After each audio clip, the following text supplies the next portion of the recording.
Flowey is Not a Good Life Coach by Unrested Jade. Chapter 15. Bestie. You know, Sans said, twirling noodles around on his fork, I gotta level with you, bro. This might be the best thing you've ever made. Papyrus glared down at the mess on his plate. But I didn't do it right. He couldn't quite get past that. He'd screwed up the recipe, so by rights it should be the worst thing he'd ever made. But Undyne had liked it very much, and Sans had taken a larger portion than he usually did. Suspicious, Papyrus gathered some of the ruined spaghetti on his own fork, spearing a bit of tomato doubtfully. Chewing hurt, but if he took very small bites he could manage. The taste of it caught him so off guard he might have choked if it were anatomically possible. It is good, he said, taken aback. Better than usual, even. Sans shrugged. Guess you're such a good cook, messing up just improves it. I guess so, but I don't understand, Papyrus said, pushing pieces of accidentally sautéed carrot around on his plate. I didn't follow Undyne's recipe correctly at all this time. I keep meaning to bring it up, Sans said, but Undyne might not be the best person to teach cooking lessons, bro. What makes you say that? Sans got that slightly blank look on his face that meant he was trying to find a diplomatic way to word whatever he was about to say. Well, for starters, she only knows how to make one thing. That was true. Papyrus had never really considered the fact that each lesson was about the same. He liked spaghetti a lot, so it felt sensible to make it as often as possible. Well, it's important to master the fundamentals. I can't speak to that, Sans said, but you have to admit your lessons also end with you guys putting out a kitchen fire a little too often. That can't be normal. Another good point. Papyrus had always chalked that up to Undyne's fancy stove being defective. After all, he'd never set anything on fire in his kitchen. Of course, Undyne wasn't in his kitchen either. I'm not saying you should stop doing lessons with her or anything, Sans said between bites. You guys have fun, right? He waved a hand. Fiery doom aside. Papyrus nodded. He and Undyne hadn't cooked together in quite a while, come to think of it. He missed just hanging out with her. Now that he was in the Royal Guard, she was more captain than friend, which was appropriate, but this afternoon had been nice, once the dust had settled. She'd helped shake him and Sans out of that weird, apprehensive mire they'd been, well, mired in. Hey, here's an idea. We should make something tomorrow, since you're going to be stuck in the house anyway. Sans leaned back in his chair, the lights of his eyes twinkling slightly. Dare I say it, maybe even something that's not pasta? The possibilities are nigh limitless.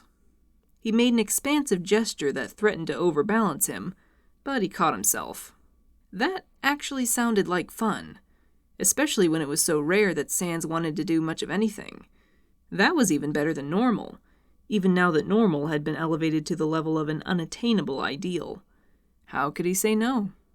Papyrus didn't bother to question whether Sans intended to report for work tomorrow, or any time in the near future for that matter.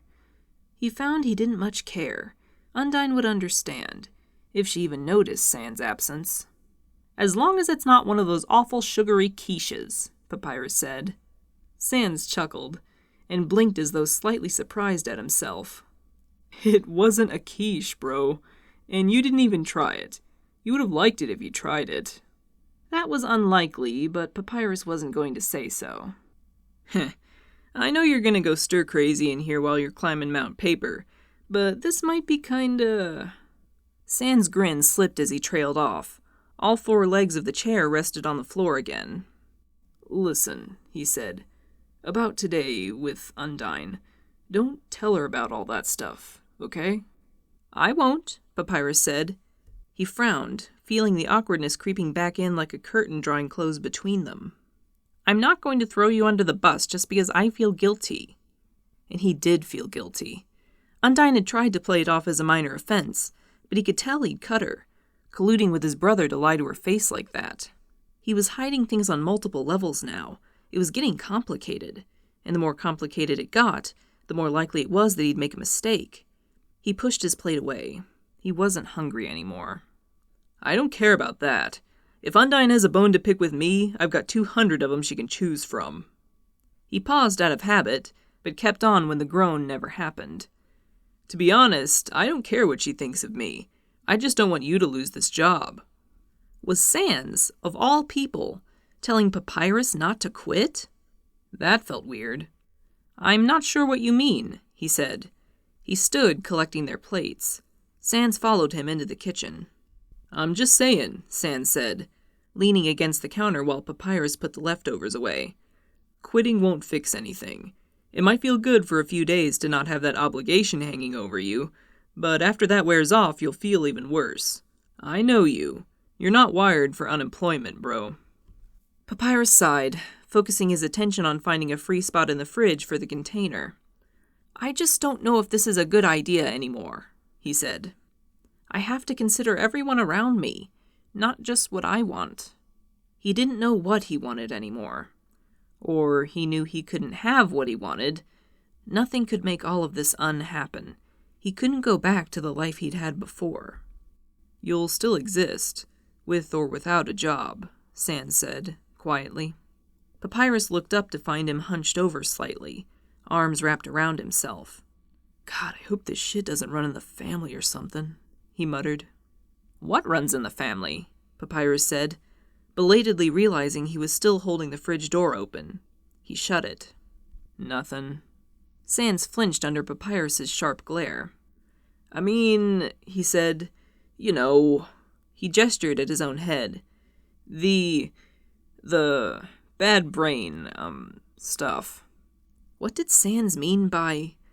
Oh, right. I hope not, he said, for lack of a better response. Papyrus knew why he felt the way he did. It wasn't anything he'd inherited. Not that Sans could know that, or could ever know. But did that mean Sans had been hit with this so-called bad brain stuff out of nowhere? At least Papyrus had something to blame. He couldn't even imagine what it would be like, to feel his soul going numb without even knowing why. I'm sorry, he said. The words felt small in his mouth. Every day was bad. For how long? Why? Sans glowered at the linoleum floor. Quit apologizing so much. It feels weird. Papyrus caught himself just before saying sorry again. They stood there for a moment, neither of them very motivated to move or speak, pretending silent kitchen hangout time was a normal occurrence. Unrelated to anything in particular, Sans said, gathering himself. I was wondering how long you've been able to summon that attack. He wouldn't look in Papyrus's direction, much less make eye contact. Papyrus rubbed absently at his jaw. It was a little better, but dinner had aggravated it. Which attack? The one you shook off. Sans plucked at the drawstring of his hood. You know, after I shoved you. Oh. Papyrus stood up straighter, fighting the urge to slouch. He wanted to crawl into a dark hole, but there wasn't one handy. I didn't see it. Was something wrong with it? Now that he thought back to last night, not that he wanted to, whatever that attack had been had pulled hard on him, drawing more magic from his soul than any single attack really ought to. Sans looked up at him. You didn't even look? I was more concerned with not letting it go off, Papyrus said. They spent several seconds examining the floor. Who'd decided these colors look good together anyway? Finally, Sans coughed. It was sort of a... He raised his hands to his face, and couldn't seem to decide what shape to make with them. Like a... He settled for making vague antlers with his fingers, and opened his mouth in a sad little roar. Or maybe it was a burp. You know? He said. What did any of that nonsense mean? Sans, Papyrus said, crossing his arms and voice dripping in pure bafflement. I have absolutely no idea what you're talking about. Could you try using words? Like, Sans said, smiling tense and brittle. Like a skull. Like a kind of messed up animal skull. I don't have an attack like that, he said. He was sure he'd know by now if he could shape his bone attacks into skulls. I have the same attacks you have. Their magic manifested in very similar ways, as was to be expected. Even unrelated monsters of the same type had shared a lot of attacks. Each brother had his own style and proficiencies, but the attacks themselves were nearly identical. Sans laughed, but didn't sound very amused. "Don't know what to tell you, bro. I know what I saw." He shrugged. "I was staring right at it. It was staring right back, even." His smile looked pinned on, stiff and mirthless. How was that possible? Magic didn't just take on new shapes all willy-nilly. "Not that I don't believe you," Papyrus said, marveling at this new level of disturbed he'd managed to reach. "But are you sure? It was there for only a second. Maybe it was just malformed?" He hadn't consciously formed that attack after all, and a lot of his attacks last night had been unfinished and messy. "I wish," Sans said ruefully. "No, I saw it, clear as crystal." Maybe this was what cold felt like. "Do you know what it is?" "Never seen it before in my life." Sans answered just a little too fast, hardly waiting for Papyrus to finish his question. He looked Papyrus in the eye socket when he spoke, face a bland mask. "I was just curious, that's all." Then why did he seem so... Something didn't sit right about Sans' behavior. Just as Papyrus was starting to get better at lying, he was getting better at spotting when he was being lied to.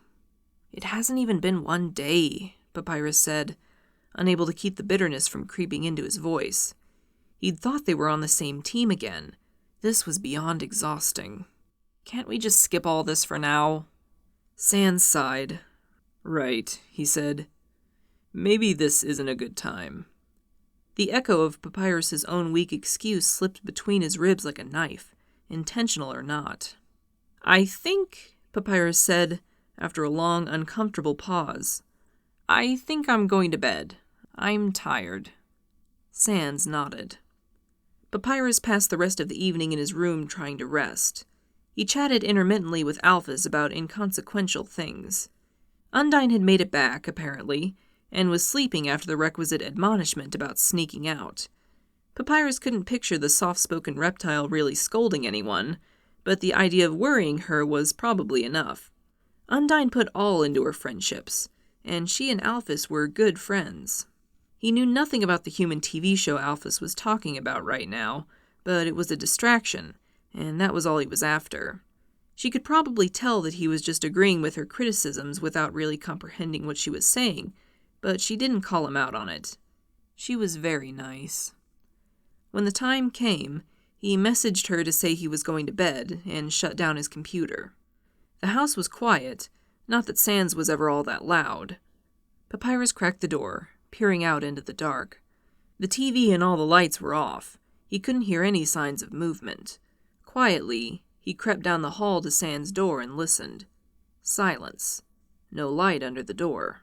Papyrus slipped downstairs, successfully skipping the creaky step.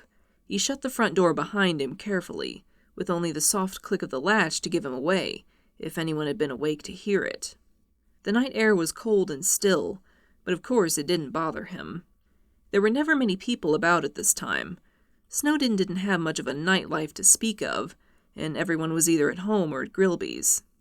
Papyrus skirted around the edges of town regardless. He couldn't risk being seen by anyone. Everyone in Snowdon was his responsibility, and he would keep them safe. "No armor?" Papyrus shuffled in the snow. The loose, long-sleeved t-shirt and ratty jeans were a far cry from the armor Flowey was used to seeing him wear. The shirt was well worn, and had the word Angel blazoned across the front, with horns sprouting from the A and a long, pointed tail extending from the L. No doubt some human joke, rendered meaningless down here.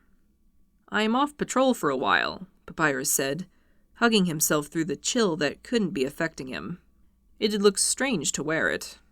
"I suppose we'll have to make do."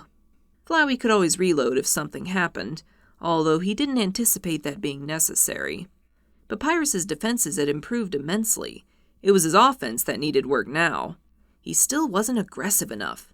"Say," he said, "we were interrupted this morning. There's something I wanted to ask you." Flowey rustled his leaves, looking up at Papyrus. You remember what we were discussing, right, friend? Papyrus nodded. Between the rumpled clothing and all the scuffs and bruises, he looked extra pathetic, all slumped like he was trying to make himself look smaller. What would Sans do if you died, Papyrus? That got through the fog. Papyrus's spine snapped straight, and he took a step back. What do you mean? I mean what I mean, friend, Flowey winked. Papyrus wasn't as skittish as he used to be, but he was plainly freaked out. I know you've been thinking about the opposite all day, but that's kind of selfish, isn't it? After all his troubles would be all over. I don't? But golly, Flowey went on, what if a human fell down and you couldn't beat them? What if something happened to you, huh? The look on Papyrus's face spoke better than words that he'd never considered this before. He frowned, opening his mouth to say something before changing his mind. Flowey gave him a moment. It's tough to think about this kind of thing, isn't it? Especially if you've never died before, he said, with a wry smile. Sometimes I forget that I have a better grasp on mortality than most people do. Papyrus kept quiet. Perhaps he thought it was a rhetorical question. Well, he wasn't wrong, as such. Flowey would have enjoyed hearing his thoughts on the matter, actually, but he wasn't in the mood to push for it. You don't know? Flowey giggled. Hesitantly, Papyrus shook his head. Well, I bet I can guess, Flowey said. You know what Sans would do if you died? I'll tell you. He waggled his leaves in what he judged to be a decent approximation of jazz hands. Nothing! Papyrus blinked, twisting the hem of his shirt in his hands in a childish gesture of discomfort. Don't take it the wrong way now.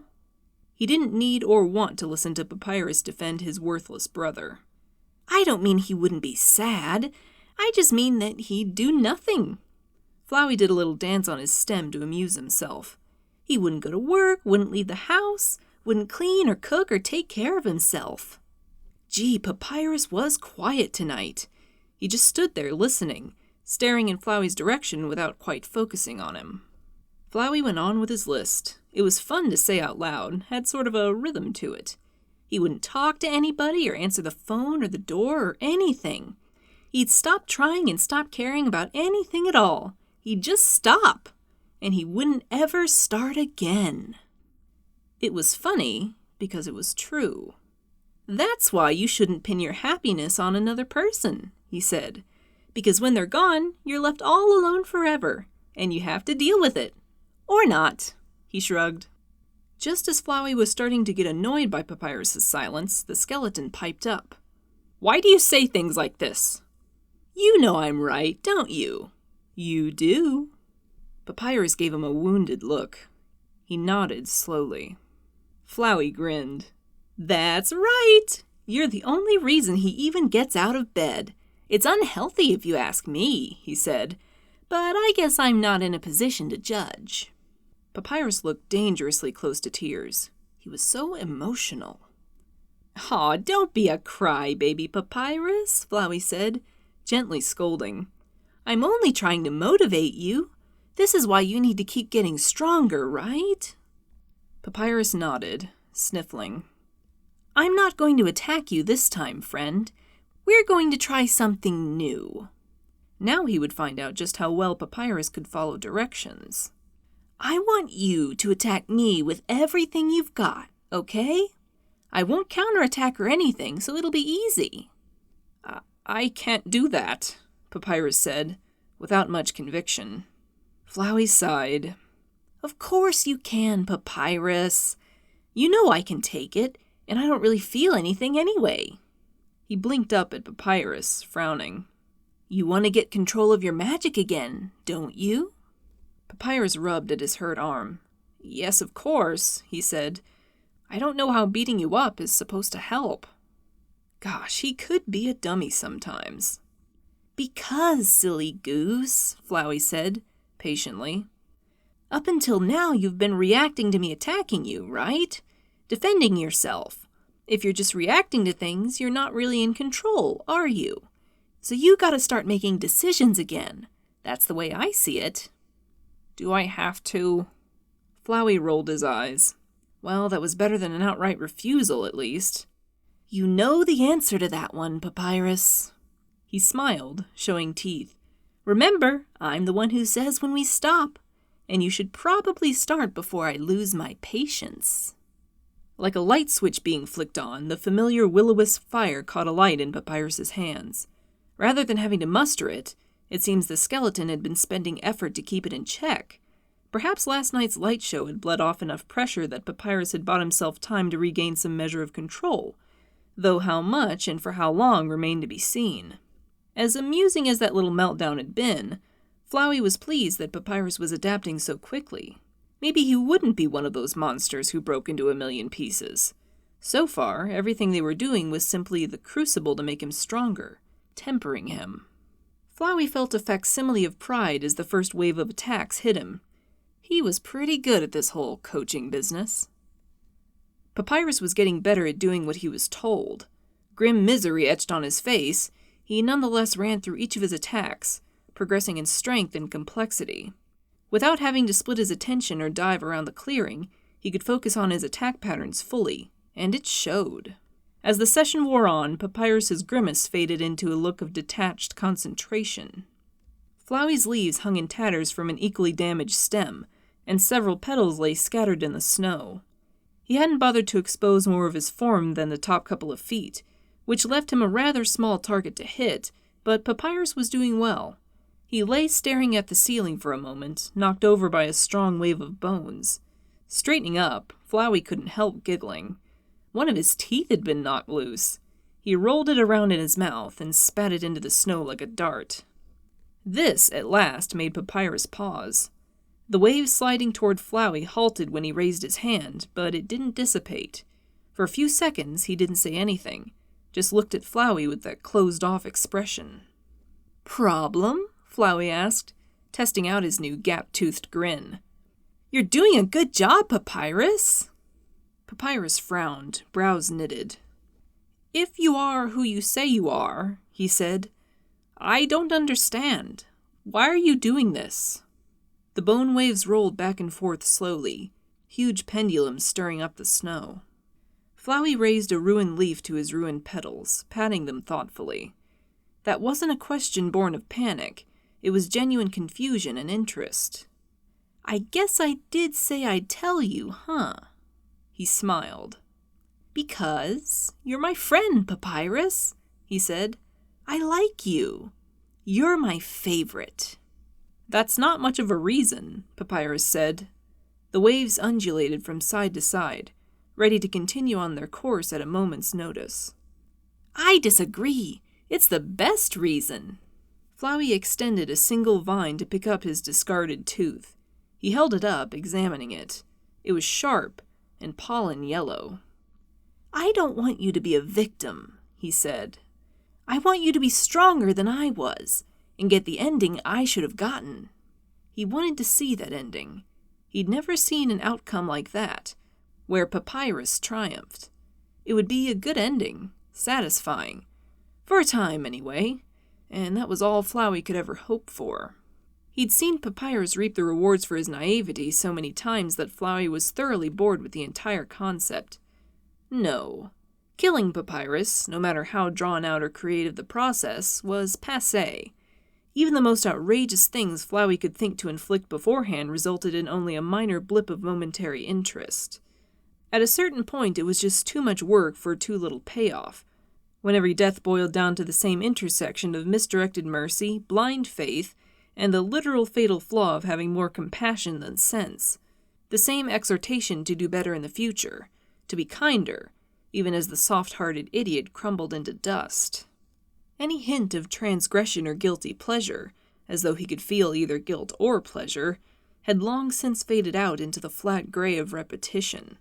The first few times had been difficult, despite a lack of any capacity for emotion. After that, Flowey had found it funny. Once the joke got stale, it made him angry, in his dull, empty way, until even that drained away into gray, gray, gray. Flowey had gone back to making friends instead. A palate cleanser. A too little too late attempt at fighting the tide of desensitization. and recently even that had begun turning into a gray mush like everything else.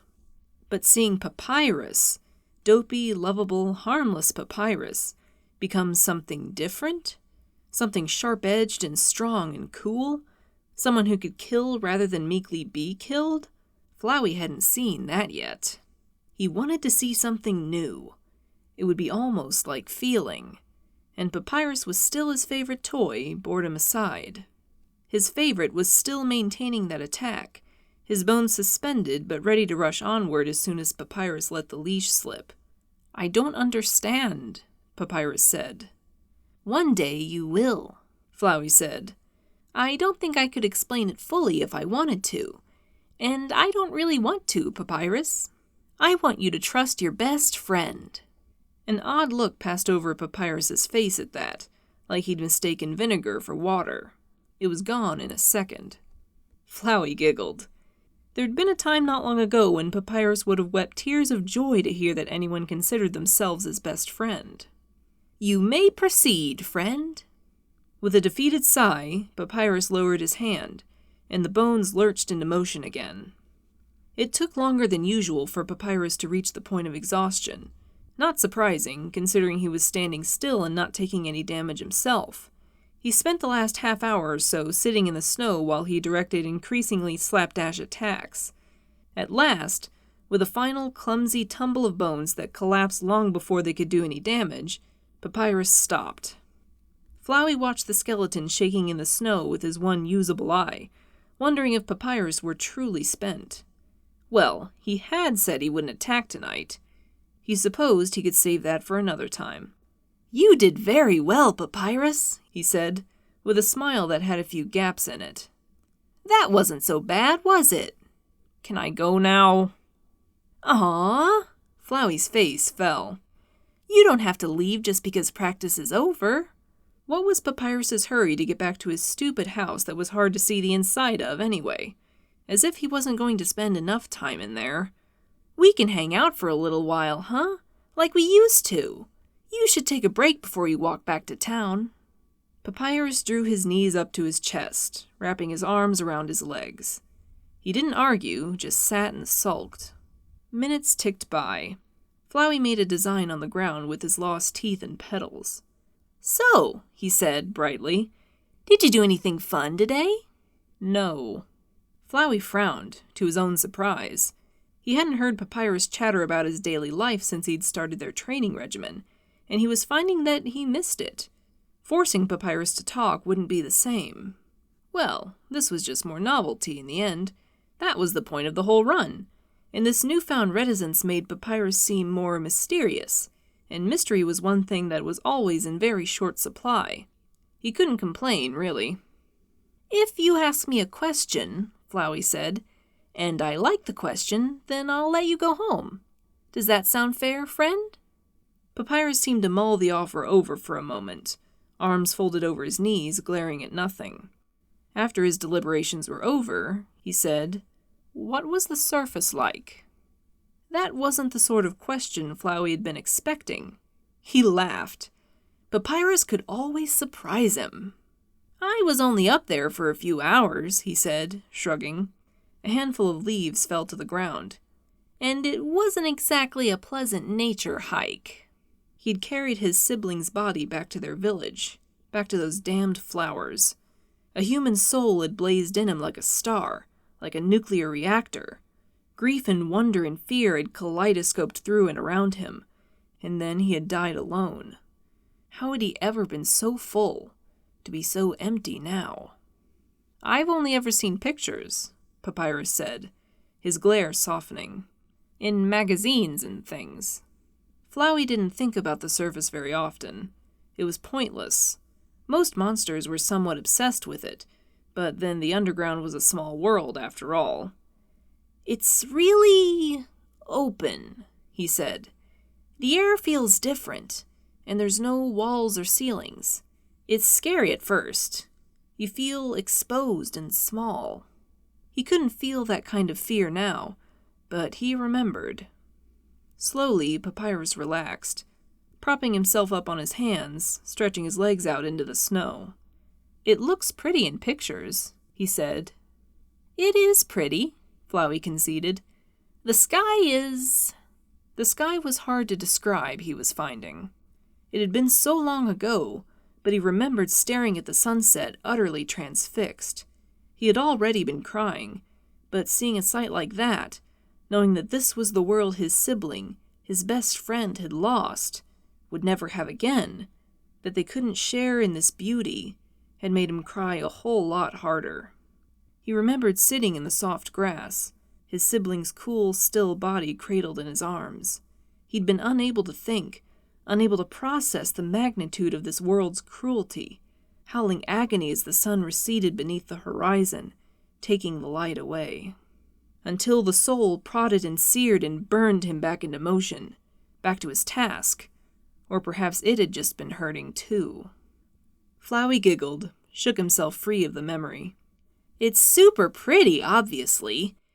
That was all there was to be said about it. Pretty. Stupid. Pointless. Stick with me, and you might even get to see it for yourself one day, he said. If this run went just right, it was a definite possibility. Flowey could get hyped for the destruction of humanity at least a few dozen times before that got boring, he supposed. Papyrus made a non-committal sound. He yelped and scrambled backward when Flowey submerged to pop up at his side. Easy, Papyrus, Flowey tutted, halting the skeleton with a few vines. You didn't think I'd forget to heal you before you left, did you? Oh. Papyrus held still, save for the shaking that was making him rattle softly. He winced as the cracks and bruises mended themselves in the wake of Flowey's healing spell. Flowey winked. There, that's better, isn't it? Papyrus nodded, rubbing his now intact jaw. So, Flowey said, as Papyrus moved to stand, I'll see you tomorrow night. Papyrus stiffened, but the tension receded just as quickly. All right, he said. Flowey dismissed him and watched him go. It would be a long, shambling walk back to Snowdon. Once he was out of sight, Flowey turned his attention to the bits and pieces of himself that littered the clearing. He'd have to find something reflective to examine himself in before he healed. Goodness, but he'd taken quite a lot of damage. How wonderful. And tomorrow, they could do it all again.